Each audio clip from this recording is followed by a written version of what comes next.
And it's a telltale sign of someone who is trying to find answers to some very important decisions that he needs to make in life. Cue suspenseful sting. Gasps optional.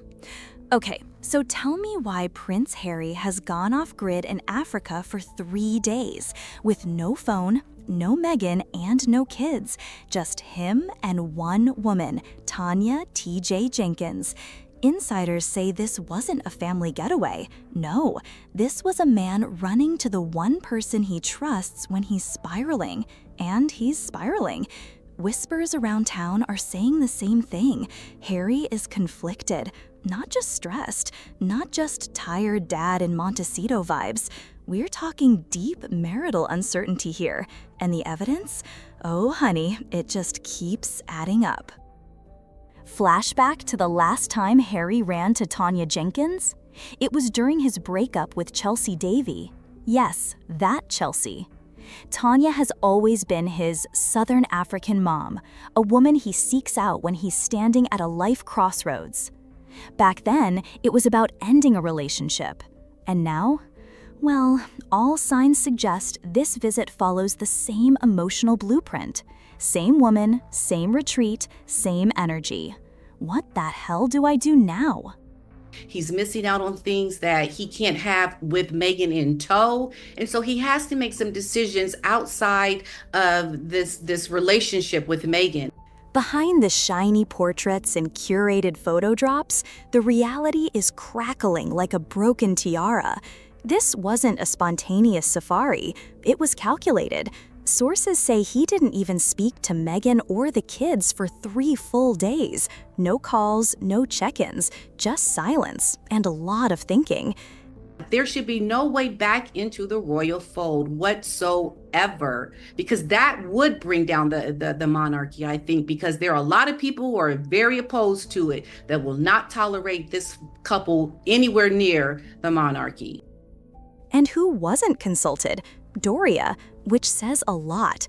This wasn't a family meeting. It was personal. It had to be someone he's known longer, someone he respects. Tanya fits the bill. And that, my dear listener, is what makes this so telling. He didn't bring Meghan. He didn't bring the kids.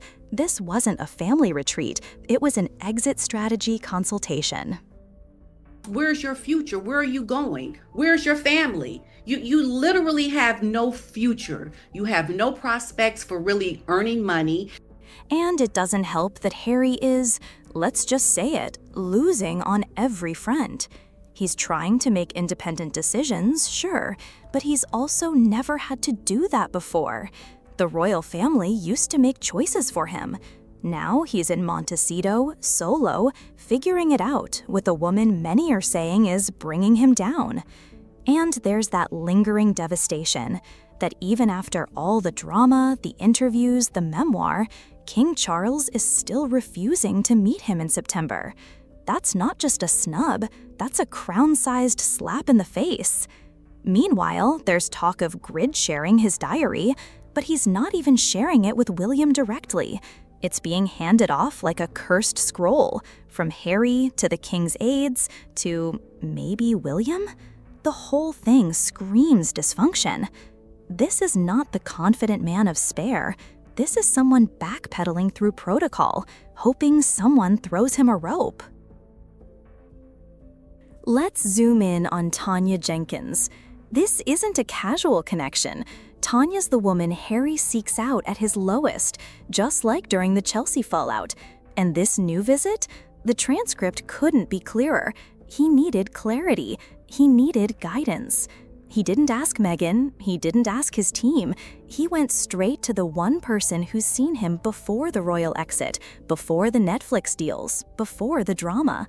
He's trying to recalibrate, alone.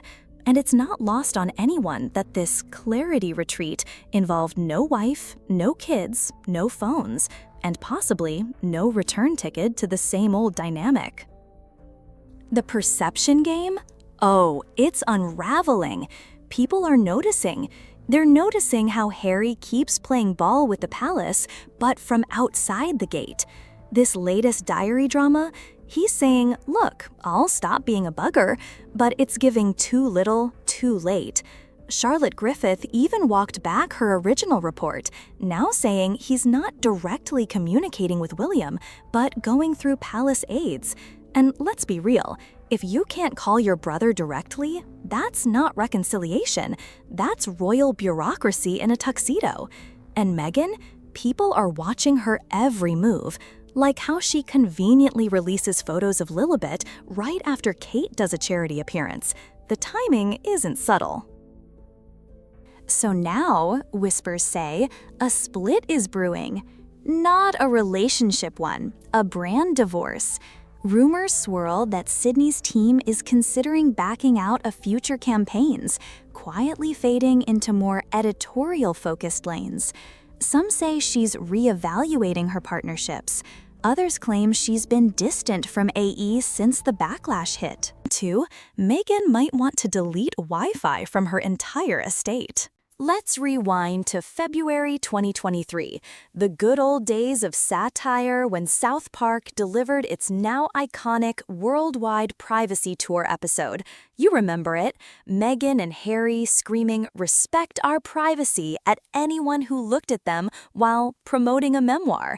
It was savage. It was accurate. It broke the internet. The cartoon prince and princess, desperate for privacy, waving "Respect our privacy" banners on their global attention crusade. Trey Parker and Matt Stone didn't just mock them, they decimated their brand. Biggest critics. Meghan Markle's podcast was outperformed during its 9-week run by rival shows from staunch critics. And since then, the jokes write themselves. Fans are begging for more. I mean, what about this twerking video isn't 100% South Park fodder? One fan on X literally pitched the idea, "Respectile Pregnancy, the movie." Producers won't confirm anything. Paramount is keeping lips zipped tighter than Harry's security team. But with Meghan feeding meme machines with every post, are we really pretending South Park isn't plotting? Come on. Even Meghan addressed the first episode herself. Remember that Emma Grede podcast? She knows the satire hit home. They can't even see that they can't make anything legit because they're going to be poked at all the time. But let's talk flops, shall we? Because what Meghan did next was launch a podcast, Confessions of a Female Founder. Huge promo, top-tier guests, all the buzz, and then crickets. She claims she chose to axe it after just 8 episodes, plus a bonus with Tina Knowles. But we see you, Meghan. We see you. Newsweek laid it out. Confessions opened strong, second on Apple Podcasts, and then plummeted faster than Harry's public approval rating in London. Spotify? She hovered around 21st place, then fell out of the top 100 by April 12. By April 26th, out of the top 200 altogether. Gone, erased, unbothered, delusional, flop. And the icing on the failure cake? She was beaten repeatedly by her own critics. Tucker Carlson, Candace Owens, even Joe Rogan. They were ranking higher.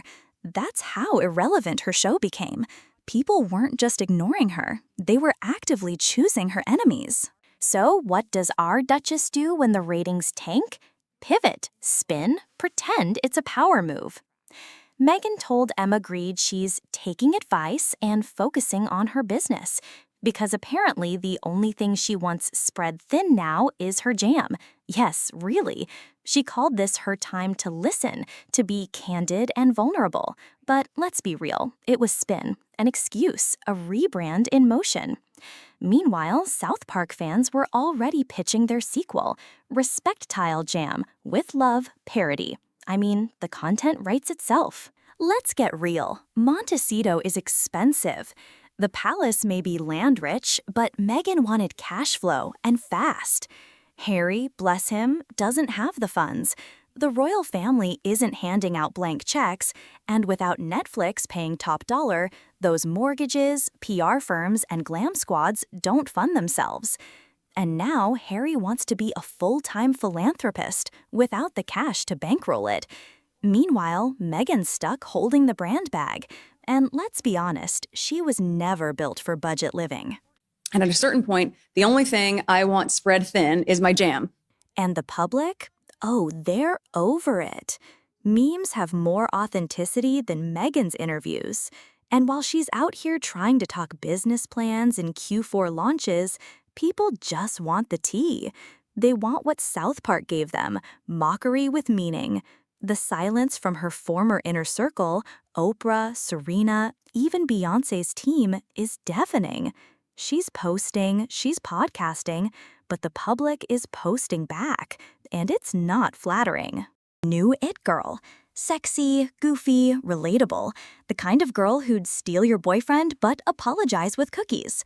Brands lined up like it was 2003 and she was the new Jessica Simpson. And for a while, it worked. But then came the micro-twitches. The right-wing uncle birthday party controversy. The vaguely MAGA-coded family vibes.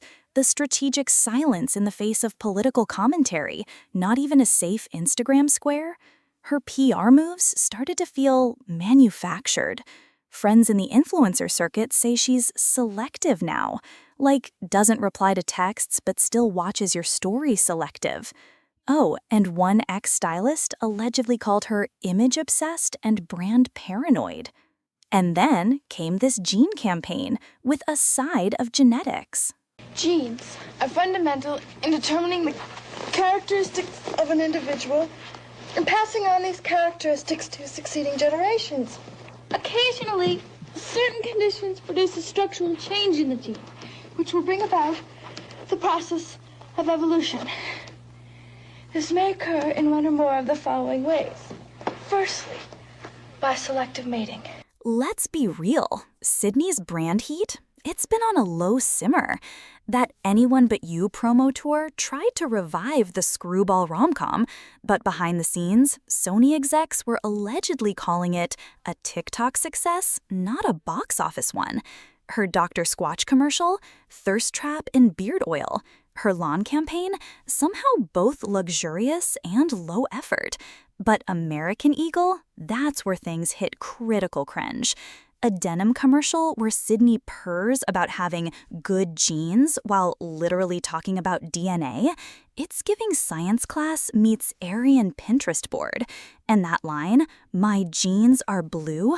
Excuse me, what? Are we selling pants or pitching for the next Gattaca reboot? Meanwhile, the brand itself? Desperate.